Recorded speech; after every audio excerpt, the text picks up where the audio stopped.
All right, welcome guys. This is the first ever BlockchainDevDC.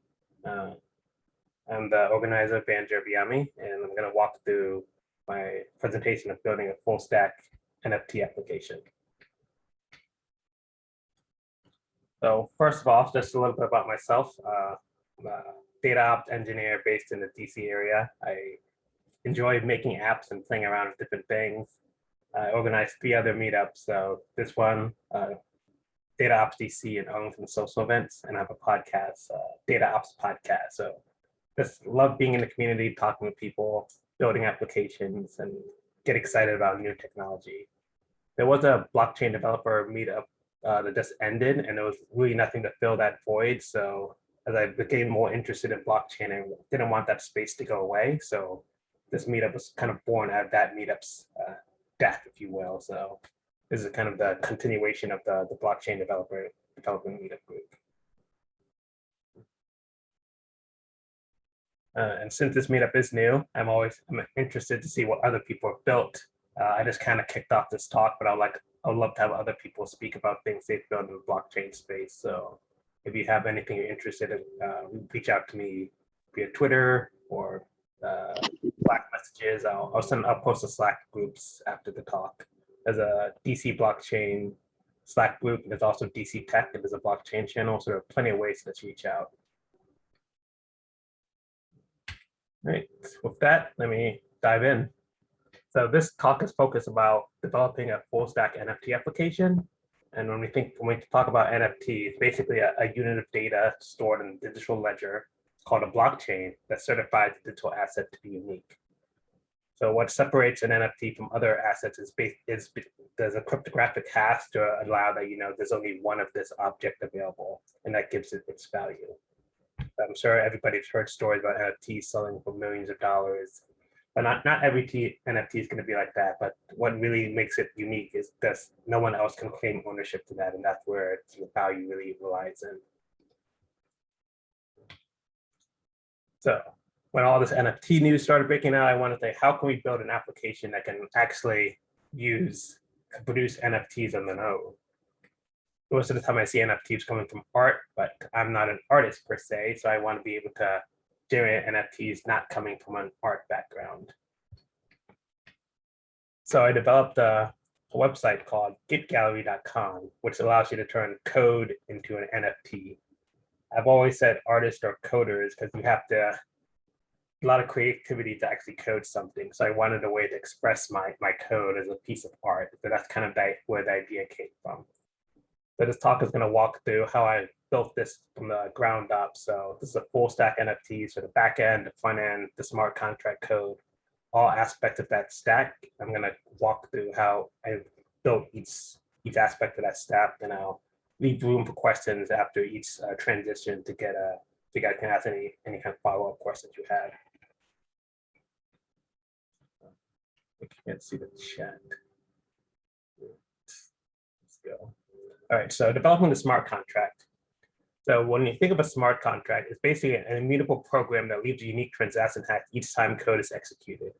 So one way to think of it is like a vending machine. You put money into a vending machine, and you put in a parameter that's gonna return something every time, and it can run standalone. So a smart contract in a way is similar to a vending machine. It's deployed, it can run by itself, it's keeping track of everything that's been passed in. You pass in money and it does something for you. For smart contract, you pay gas fees, transaction fee, it gives you something, or performs code.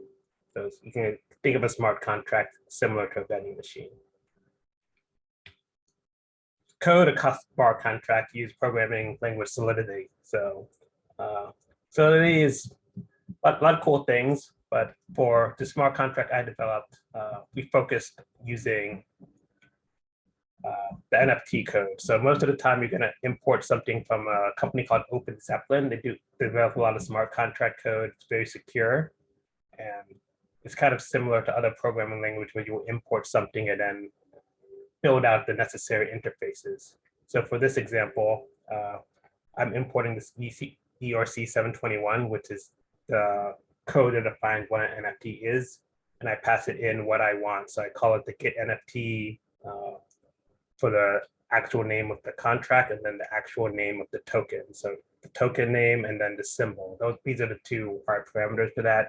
And then this is the actual owner. So who owns this contract? So when I create my smart contract, this constructor only gets called once. So this really sets up what my, because this code never gets called once the smart contract's deployed. It's kind of the initiation of the vending machine. I'm putting this vending machine in this hotel.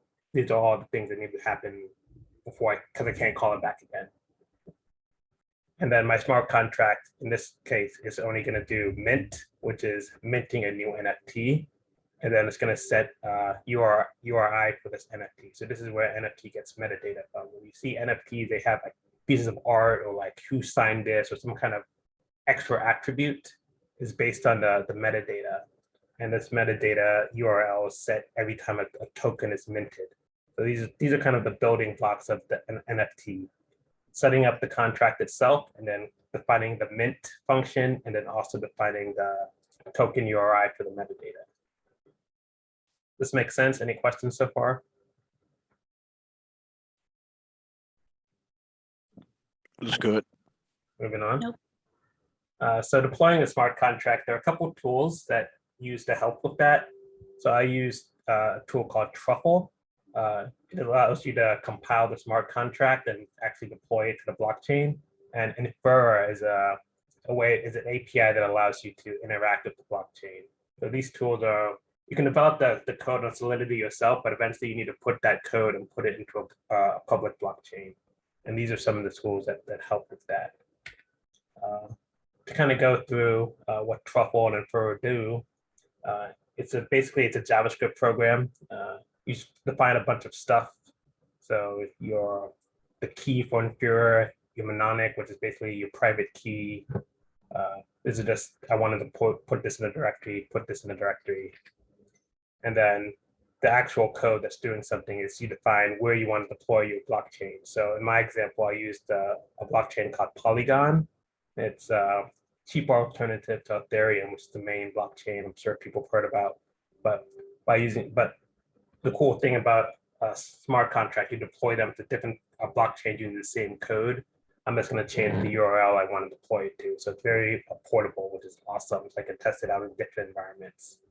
And this code is just setting up the necessary infrastructure to push it to that blockchain. And then once you've set up the infrastructure, we talk about the constructor. I'm getting the constructor just needed the owner address. So I'm actually going to deploy this NFT, which I compiled from Solidity, and then actually set the owner address to myself, and then wait till that contract's deployed. So this is actually called that constructor code. And then when it's deployed, the NFT is ready to be, the contract is ready to be accessed.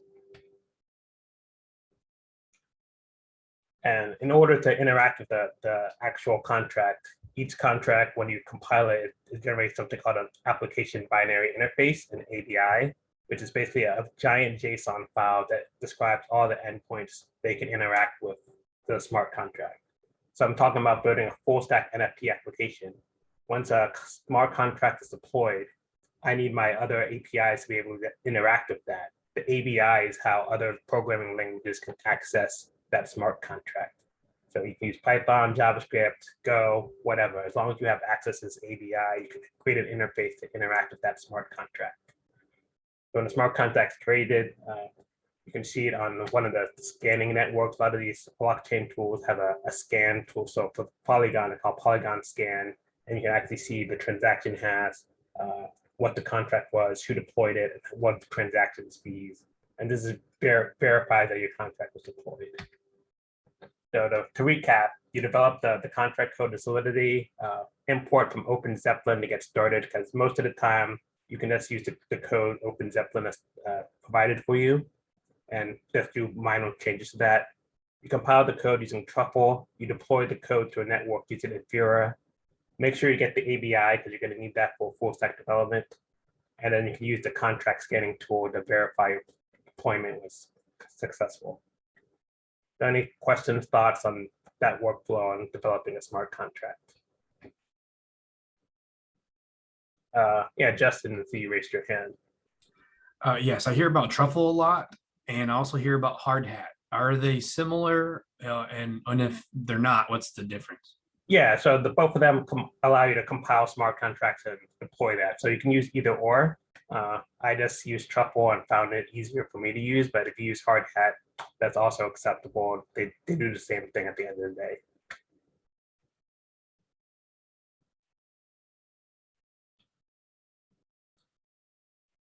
All right, moving on. So the next question, we have our smart contract deployed, and how can I execute blockchain code externally? So I mentioned that ABI interface before. So in my case, we have the ABI, but I'm a Python developer, so I'm comfortable developing Python API backend. So I need to be able to actually execute my Python code and interact with my smart contract. So Python has a library called web3.py, which encapsulates a lot of the blockchain functions needed to interact with my ABI, which can interact with my smart contract. So let's walk. So this is coming back to that the Solidity code. We had that mint function. So that's the function I want my backend API to call when I want to mint my GitHub NFT. I want my API to say mint this contract and use this metadata function. So walking through this is the Python code. Oops. Basically, the Python code you have to set up a lot of stuff. Interacting blockchains, my public key, my private key, the Infura key. So Infura is that API that allows us to interact with the blockchain. The network, so I mentioned that I use Polygon network. And it also has a test network called Mumbai. So if I don't want to deploy to a main network, I have to specify I want to deploy to Mumbai. So a lot of variables you got to keep track of. So in this example, say network equals Mumbai, use this API, set up the Web3 provider to use a Mumbai URL, get my contract address, the scan URI. They have the different scan URI. So a lot of different variables to keep track of. But once you set it up, it's pretty easy to kind of build on top of that. And for the actual code, when you actually want to mint, so the main idea is I want to mint an NFT when my code gets called. So the example here, basically, I'm using that the mint function used to address, and this code NFT is actually the ABI. Here from the ABI, so I can just say mint, use your address, pass in this stuff. So how much gas you want. There are a lot of different ways to determine how much gas you could play for, but you're playing around with it. You don't need to really worry and optimize for that. And then basically once that mint function is built, you can actually send the transaction. Since I'm signing it, I have to use my private key since I'm using an API. You've seen other blockchain applications, they might sign it in the front end, but from a backend application, I need to actually sign it on the back end. And the Web3 API allows us to easily encapsulate that. You sign it, the transaction, you get a hash when the transaction's finished.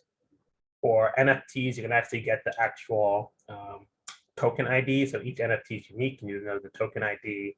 And then it's passed in hex, so you have to convert it to a decimal number. But pretty trivial stuff. I mean, it seems like a lot of things going on, but it's a very streamlined application. I call the mint function, sign the transaction, get the transaction hash, and then get my returning metadata, token ID, and then I can pass that on. So kind of to recap, you use a purpose-built library for this language of choice for Python web3.py. You can construct transactions using the API, and then you can get the transaction hash and the token ID once you call those functions. But that's kind of the back-end way of using the API for back-end development. Any thoughts, questions on that?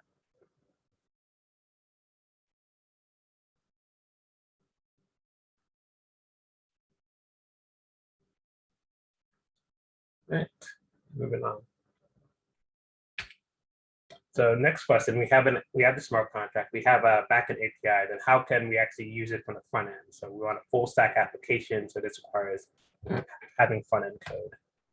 So front end code, we can leverage MetaMask, which is a very popular wallet that most blockchain developers will get used to, and then Ether.js, which is a third-party library that allows you to use similar to 3.py for Python, but it's on the front on JavaScript. So we're going to utilize both of these tools for users to actually interact with our application. So when it comes to setting up the actual JavaScript, when you initialize the window, you're going to have, if you ever used JavaScript before, you have this variable called window. And with Web3, there's a window.ethereum. So this is kind of like the starting point for all Ethereum applications.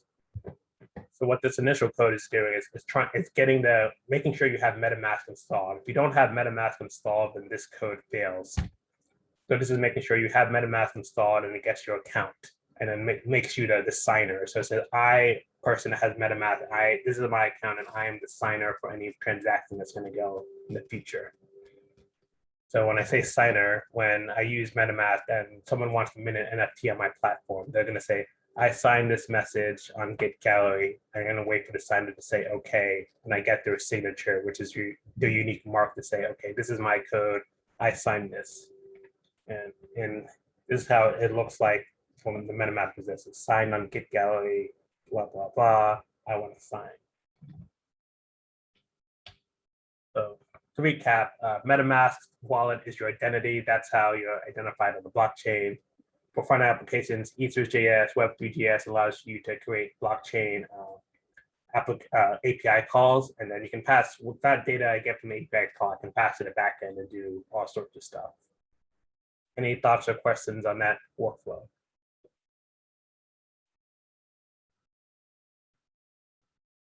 right, move on. So now let me actually show you how it all works in action. So I can concretize some of this stuff. Oops. All right. So this is a site I built called GitGallery. It turns your code into an NFT. You can see these are some of the NFTs that have been minted on this platform already.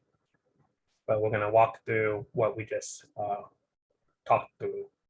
So mint your code. So this is me. I've already logged in via GitHub. It just uses Auth0 to authenticate my GitHub account. And how GitGallery works is you have to put in the URL of your GitHub commit. So this is something I just put, one of my things called topic blog, it's topic modeling library. I'm going to verify that I did this commit. So verify. Here comes that extension. So here, the signature request, sign on GitGallery. Yes, that's me. Sign.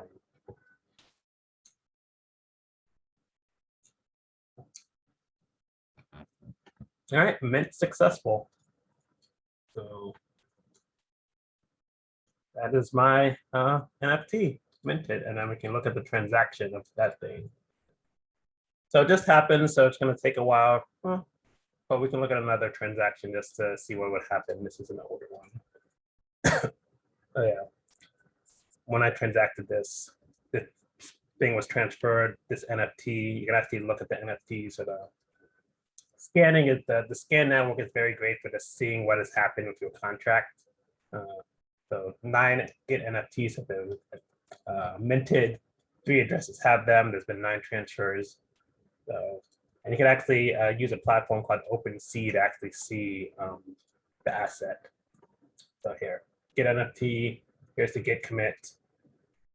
Here's the image of my Git commit.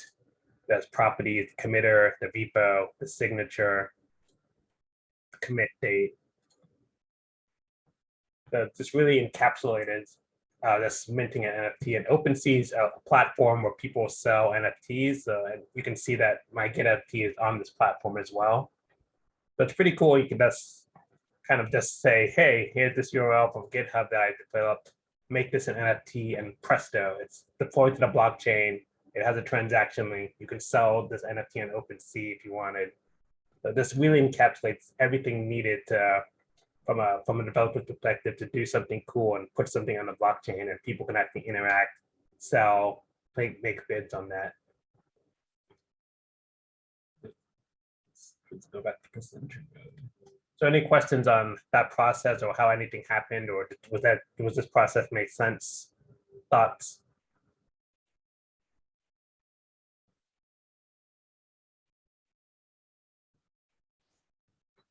Right, let's go back to present. So just to reiterate kind of what happened, we had this user interface. They put in their GitHub URL. They said, sign this request. They sent a request to the backend API. I verified that this was that user. It stores the metadata in Amazon S3, just a static JSON file. It sends this request to the blockchain to actually mint the NFT. Then when that mints, it sends it back to your interface, say thing has been minted, and then we were able to view it on Polygon Scan and OpenSea. So simple operation, full stack, front end, back end, blockchain, that's interacting with all those three interfaces. And as you saw, we used a lot of things to deploy that: Truffle, Infura, OpenZeppelin, Polygon, Web3, EtherJS, MetaMask, OpenSea, and GitGallery. So there are a lot of moving parts, but once you break it down, it is pretty simple. The front end, the back end, blockchain, and creating a scalable process is very, very easy. And to show that, I actually also developed an open source tool called Highwind. So Highwind basically encapsulates all those steps that we've talked about. So selecting the network, the NFT, putting your Infura key, your public key, whatnot, and it'll actually deploy the blockchain for you, an item to the blockchain, and you can put in the metadata, and then you'll be able to mint the item yourself. So this is an open source tool. It's all done through a UI as well. So anyone wanted to kind of just play around and deploy their own network without having to write any code, I would recommend using this tool. And I'll link it in the chat as well. But yeah, that's kind of want to go through. Super high level, but a lot of cool stuff to see. Any thoughts, questions on NFT development? Yeah, I'll definitely chime in here. Hi, everyone. My name is Ace. First of all, thank you so much for having this meetup. I really appreciate it. I'm in Los Angeles right now and just like trying to meet people in the space. I'm actually a writer, and that's pretty much my interest in the NFT space, but I'm trying to learn about the actual process of writing smart contracts so that I can like develop kind of like open source storytelling and a more interactive storytelling process for artists to contribute across platforms. But my question for you was, like I know that OpenSea has a lot of visual art for artists that are minting, but not necessarily developers. Are you aware of any literary tools or any other mediums that I guess artists can use to mint their own projects? Or would the best option be to just like learn how to code your own smart contract? Yeah, thanks Ace for coming. So minting, so a lot of platforms do offer ways to mint NFTs, and you don't have to be a developer. You just put in the metadata and they'll do it for you. Like you mentioned, OpenSea. There's another one called Rarible. I'm sure of a bunch of other ones too that I don't know off the top of my head, but really most of the time NFT, what it comes down to is just this image, the properties and this metadata, and then pretty much that's it. That's what an NFT is. It's just an image tied with metadata. So it's nothing super crazy, but it's tied to something on the blockchain. But in order to do that, you need to be able to do that development. So all that development I just did, OpenSea has their platform that expedites that. So I guess for the platform, really depends what your end goal is. So you mentioned writers. I guess what would they be minting is I guess the question. Yeah, no, that's actually a good point. What would they be minting? I mean, right now, as far as like, I guess, intellectual property, the biggest thing is I mean, literally words and I guess storyline, character description, all of that. So for like writers, it's basically if we're talking about like screenwriting, or I think this could, for me, applies to animation. So screenwriting in the animation space, the actual words that the characters may use on a script is the data that I guess you're Yeah, you can save data to the blockchain. So I mentioned like this data is saved, it's minted. I talked about this metadata URL. So for writers or something, they would hard code that writer data URL to their intellectual property. And there's a platform called IPFS, the Interplanetary File System, which is basically like Amazon S3, which allows you to host static files, but you can't change those files. So that's what. So when you want to encode data, make an NFT, and you want to make sure it's immutable, they would put their static assets in something called an IPFS, and the NFT would just link to that static asset. So that's probably a use case you should explore further. Oh, thank you so much. Oh, and one more question. When you say that you're saving data to the blockchain, yeah. Is that part of where the energy consumption piece comes in? I would imagine that probably requires a lot of yeah. power. So I mentioned the transaction. You can look on Polygon scan. You can see this one hasn't completed yet, but basically anytime there's a transaction, this costs energy. This is code being executed, and you can see the transaction fee, the value, etc. So anytime there's a transaction, that is code, and I guess stronger or more harder the code is, the more energy you can use. So most of the time, blockchain transactions, you want to keep them small and don't store that much data on chain, but that's why that metadata URL is for off-chain data, which is where you would hear that a lot. So more of the heavy, like for a writer, you wouldn't want to store all your IP on chain, you just have that off chain, but the pointer to that off chain data would be embedded on the blockchain. Thank you so much. Right. Let's see, another question. What profile states have, oops, sorry. That's an old question. Anyone have any other questions? Yeah, Bonjour, this is Gurpreet. I actually posted that question. So your profile said in the meetup that you also have a podcast. Is that podcast on blockchain? Oh, no, it's on data ops, so data engineering. So, okay, got it. But I'll post it anyway. So Ace, Ace was asking that question, and it kind of prompted me because I'm absolutely new to blockchain. So my questions might be very simple and might even sound a bit stupid, but do ignore that piece. So if I'm following through Ace's train of thought, Ace is a writer, and in blockchain as a technology, you can set up blockchain to I guess track or like where the writer's content goes. Is that what Ace was trying to ask? I'm just trying to understand from a real life like example, and what Ace was trying to do as a writer. Because whenever I think of blockchain, I think of crypto. I don't know why, but I think of crypto, and Sure. so a really interesting scenario that Ace is as a writer is talking about blockchain. So if you guys can kind of help me understand. Yeah. So today we're talking about NFTs. So one of the unique things about NFT, I mentioned that it's verifiably unique. You know it's yours. There's only one that exists. So a lot of the times you see in other spaces, if somebody has copyright, or let's say like a baseball card, it could be a signed baseball card has more value than just a regular baseball card. So if I'm a writer, an artist, or whatever, and I have my own art or item I want to show off and verify that it's mine, I can mint that to the blockchain, and you can verify that this was my item, my IP, and I can use that to be sold or even be used as a license. Like you have access to this NFT, you can do X with that.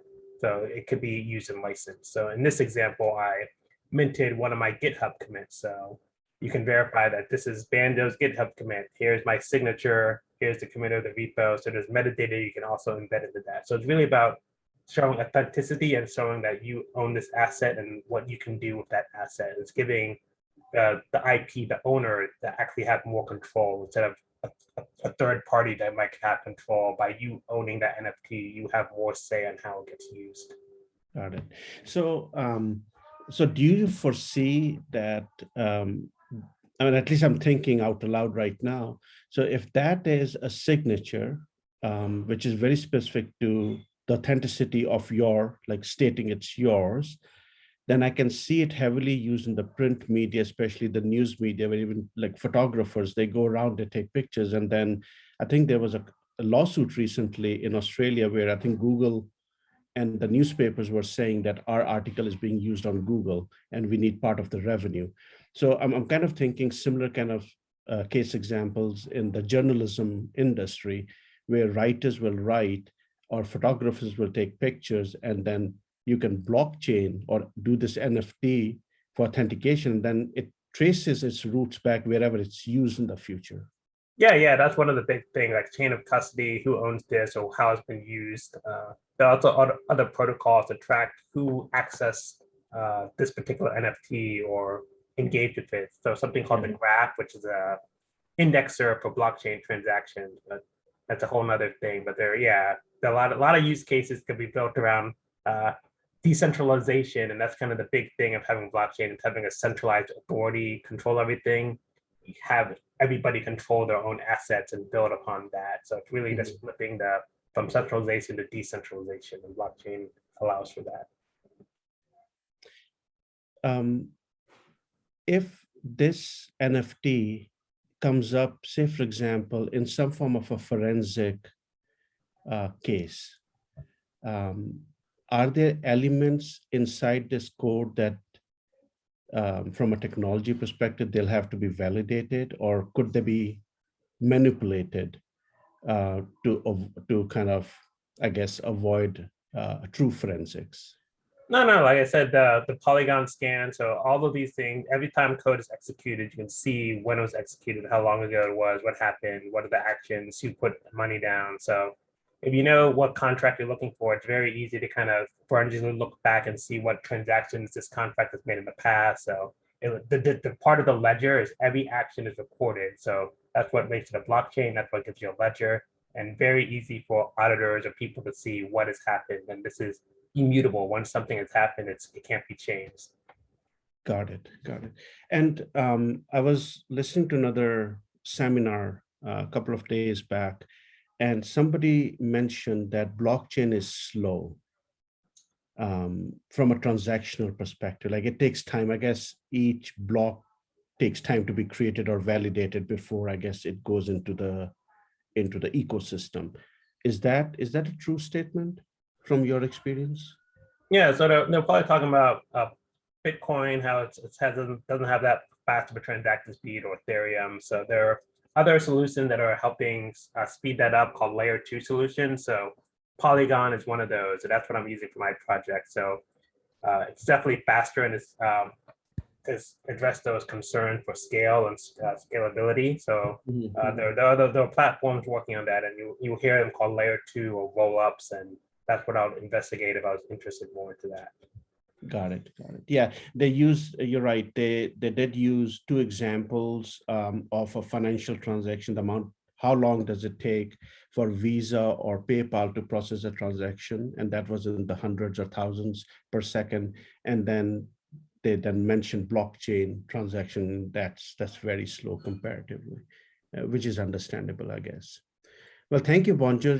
I really appreciate and appreciate the pace at which you shared and tried to explain. So I appreciate it. Thank you. Yeah. Any other questions, thoughts, interest? Yeah, I have a question. This is David. Yeah.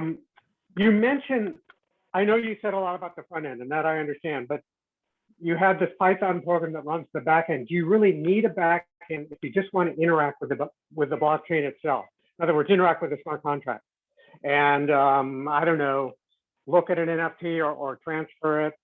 Do you need a back end for that? Or what's the purpose of the back end, I guess? Yeah, so for my application, you saw when I clicked this verify button, I was going to say, I already verified that, but you saw that MetaMask thing pop up. So that's how you can interact with the blockchain. But for my application, if I didn't have that Python backend, the front end user would actually have to pay the transaction fee to mint that. So that makes it much more difficult for a user that wants to actually mint that thing to the blockchain, because they have to commit their own Ether or Matic in Polygon sense. So what my block backend allows me to do is I'm sending that transaction and paying the transaction fee for the front end user, so they don't have to pay that fee. Oh, I see. That's what you were doing. But if you didn't do that, let's suppose you weren't doing that and they were paying their own fee. Right. Could you do it all in the front end? Yeah. You could do it all with MetaMask. Say something like, oh, I probably can't get it now, but it'll say like, do you want to pay this fee, yes or no? And you press yes, and then it'll show, and then it'll go do that the exact same transaction that's going on the back end, but be done through the front end. But you, the end user, have to pay that fee to the app developer that's already paid that for you. Oh, okay, cool. And then I had another question which had to do with the fees themselves. So do you have your application deployed on Polygon on the real chain, or is it just on the test chain right now? This is real, so you can see Polygon scan. This is a real chain. This is the one we just did. It says pending still. How are their fees compared to like plain Ethereum? So you look how it'll cost 0.01 to mint that NFT. If I did on Ethereum, that would have been like $50 or something crazy, maybe $200. Ridiculous! It's ridiculous. See how this Matic is like $1, so this is like a 1.01 of a dollar. So it's basically okay. So that's why I'm using Polygon, much more cheaper, and you can still sell it on OpenSea. This is the same thing. It's on. Okay.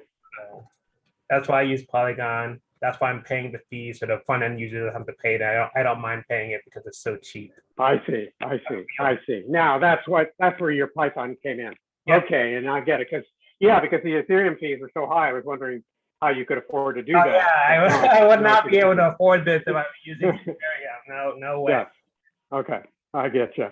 Which is basically this is using Ethereum, but it's it is. It's at a lower level, and it hardly ever actually goes to the Ethereum blockchain using Polygon, right? That was a great question and great way to highlight like why different networks matter and then how I'm paying that fee. So yes. Well, thank you. Really appreciate you doing this. Thanks. Any other questions? Thoughts? Joe asks, do artists have a favorite ways to incorporate or entwine their creative works with its NFT? NFTs are just pointing to like a URL, really. I can go to OpenSea and get to see random stuff. Yeah. So it's very more creative and nothing I'd say crazy. This points to a URL somewhere. There's details. Yeah, I wouldn't say. Yeah, I mean, you can have video URLs, animations. It's just really about creativity and creating a community around that. But yeah, this is hosted somewhere else, maybe S3, Google, I don't know, IPFS, and it's pointing to that.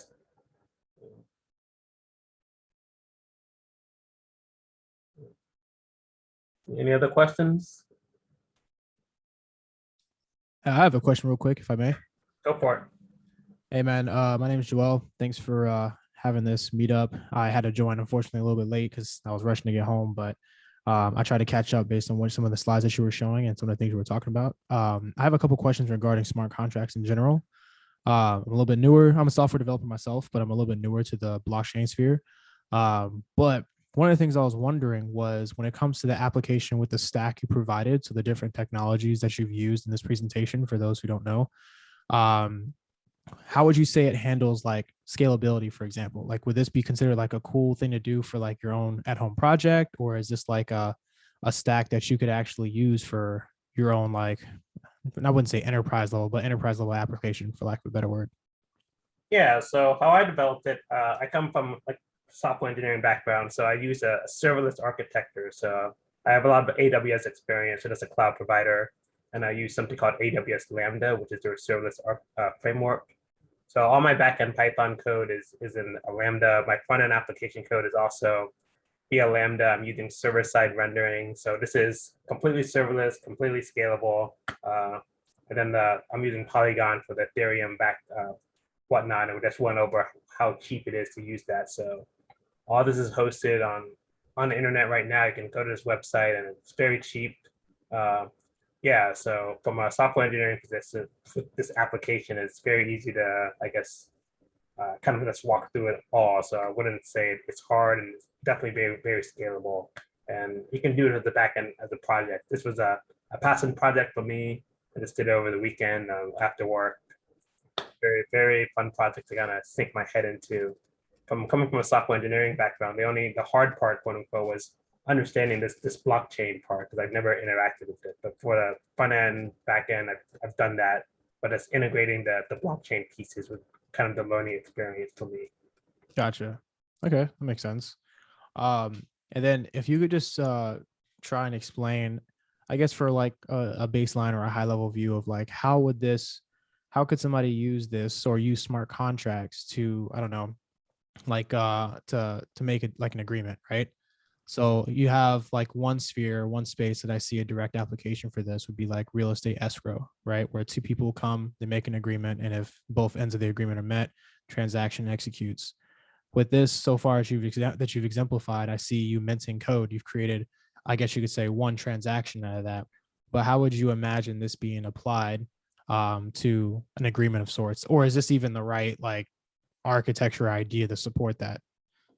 Yeah, so with blockchain, so for something like that, you want two parties to agree on something. So this NFT is kind of a nation example that this I'm minting an item and you can sell and buy this item. For something more, I guess, involved, when you need two parties to trust, or you'd probably use a different architecture. You can encode it in a smart contract, but it would go kind of beyond the scope behind this. If you see, this is kind of the only two functions we developed, like mint and get that URI. You would have other functions in here where user A would have to like put in X amount of contract of ether, and user B would have to do that, and that'll go into like it'll lock up the contract. If both parties commit to something, then it'll send out the money or something. So there'll be other Solidity code you'd have to encode in that, but it goes beyond the scope of kind of this toy example, if you will. I understand. Cool. That was the main questions I had. Thank you for answering them. No problem.